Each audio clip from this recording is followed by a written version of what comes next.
प्रणाम। हम लोग के सामने फिर उपस्थित बानी एक कविता लेके। भोजपुरी कविता। ई कविता हमार रउरा सुशील कुमार प्रेमी ऑफिशियल के नाम से यूट्यूब पर भी रउआ लोग देख सकीले।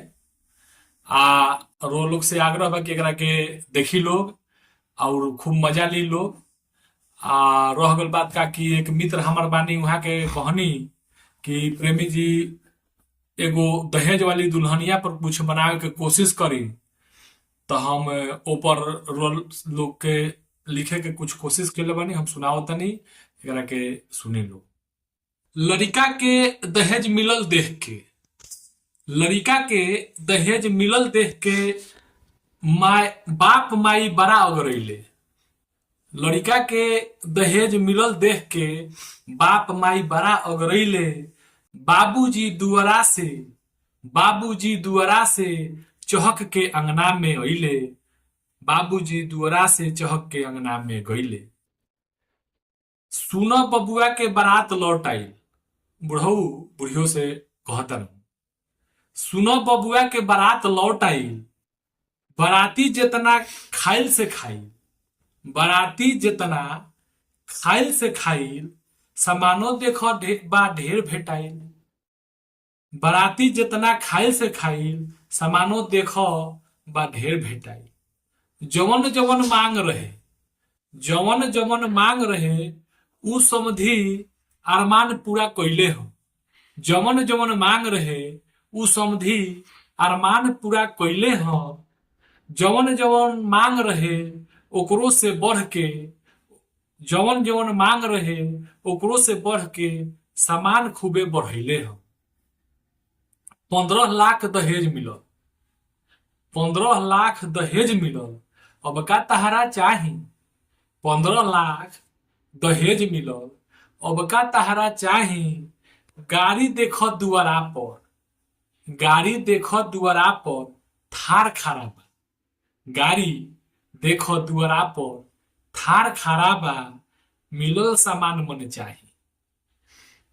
बुढ़ऊ बुढ़ियों से कहत रहो, 15 लाख दहेज मिलल, अब का तहरा चाही? गाड़ी देखो दुआरा पर थार खड़ा बा। गाड़ी देखो दुआरा पर थार खड़ा बा, मिलल सामान मन चाही।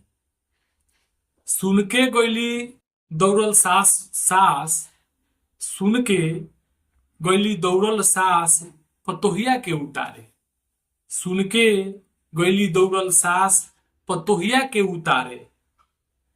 दुल्हनिया कहलक कि, दुल्हनिया अब का कहतिया, दुल्हनिया जो रहे तो अब देखी इनका के कैसे इज्जत करतिया। से लोग के सामने हम कुछ लिखे के कोशिश कैले बनी। हालांकि सब कोई ऐसा ना होला, फिर भी देखी कुछ कुछ लोग बा आज के जमाना जो कहता वो हिसाब से हम लिखे के कोशिश कैले बनी। दुल्हनिया कहलक कि माता जी अलग रहिए। दुल्हनिया कहलक कि माता जी अलग रहिए। डोंट टच मी, अंग्रेजी में सास के लागल उहो सवारे। डोंट टच मी कह कह के सास के लागल उहो सवारे। इतना सुन के सास के, इतना सुन के सास के देख के मुंह बन गईले। इतना सुन के सास के देख के मुंह बन गईले। दहेज वाला दुल्हनिया, दहेज वाला दुल्हनिया देख दुआरा पर अइले, देख दुआरा पर अइले। इतना सुन के सास के देख के मुंह बन गईले। दहेज वाला मिलल देख के, दहेज वाला दुल्हनिया मिलल देख के माई बाप बिफरैले, माई बाप बिफरैले। बाबूजी दुआरा से चहक के, बाबूजी दुआरा से चहक के अंगना में अइले। बाबूजी दुआरा से चहक के अंगना में अइले। घरे आवते दुल्हनिया लागल अपन सामान निहारे। घर में जब पहुंचल तो सामान सब देखे लागल कि हमार सामान कहाँ रखाइल बा, केने धैले बा। लोग लिखे कोशिश कैले बानी घरे आवते दुल्हनिया, घरे आवते दुल्हनिया लागल आपन सामान निहारे। अब उ का कहतिया, मेरा सामान बाहर क्यों रखे हो, मेरा सामान बाहर क्यों रखे हो, क्यों बाहर रखे हो इसे पसारे। मरद से कहलो कि जाके बाहर के सामान लेकर आइए, जाकर बाहर से सामान लेकर आइए। मेरा जितना सामान पापा दिए हैं, मेरा जितना सामान पापा दिए हैं वो सब घर में लगाइए, वो सब घर में लगाइए। इतना सुन के मर्द के मिजाज होता गरम, इतना सुन के मर्द के मिजाज होता गरम। घर में 10-20 गो हित आयल देख के, घर में 10-20 गो हित नाता आयल देख के मर्द थोड़ा भइल नरम, थोड़ा भइले नरम। जाके सामान दुआरा पर, जाके सामान दुआरा पर से लेके अइले, जाके सामान दुआरा पर से लेके अइले।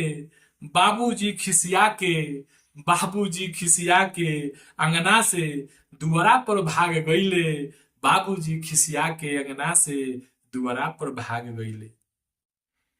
ये सब बात सुन के, ये सब बात सुन के सास लगली समझावे। जब ये सब बात देखली हो तो सास का समझावत रही। ये सब बात सुन के सास लगली समझावे।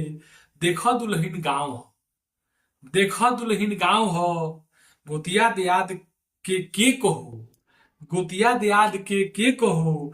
गांव नगर लागी उल्टा सीधे बतियावे, गांव नगर लागी उल्टा सीधा बतियावे। इतना बात सुन पतोहिया, इतना बात सुन पतोहिया लागल अंग्रेजीए में बोले। जब इतना बात जब पतोहिया सुनलक हियो तो फिर अंग्रेजी में का बोलतिया। इतना बात सुन पतोहिया लागल अंग्रेजीए में बोले, you setup idiot, you setup idiot. कह कही के लागल खूबे झारे, लागल खूबे झारे। इतना सुन के सासू माता, इतना सुन के सासू माता देखो मुंह बनैली, इतना सुन के सासू माता देखो मुंह बनैली। ये सब सुन के सासू माता घर से दुआरा गईली, इतना सुन के सासू माता घर से दुआरा गईली। और मरद से का कहली जाके, बुढ़ियो बुढ़ऊ से का कहतरी से हम लिखे कोशिश कैले बनी।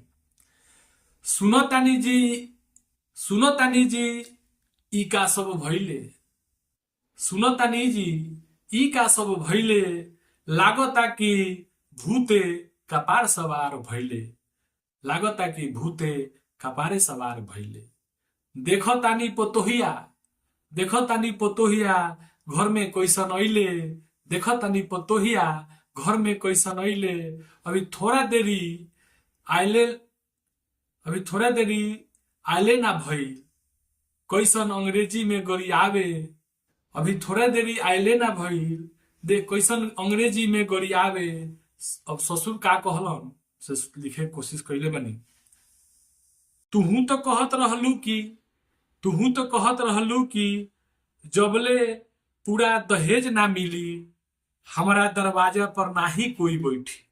तुहू तो कहत रहलू कि जबले पूरा दहेज ना मिली हमरा दरवाजा पर ना ही कोई बैठी। अब काहे रोत बारू, अब काहे रोत बारू, काहे भइल बा ऐठा ऐठी, काहे करेलू ऐठा ऐठी। इहे तो रहे तहार रटना।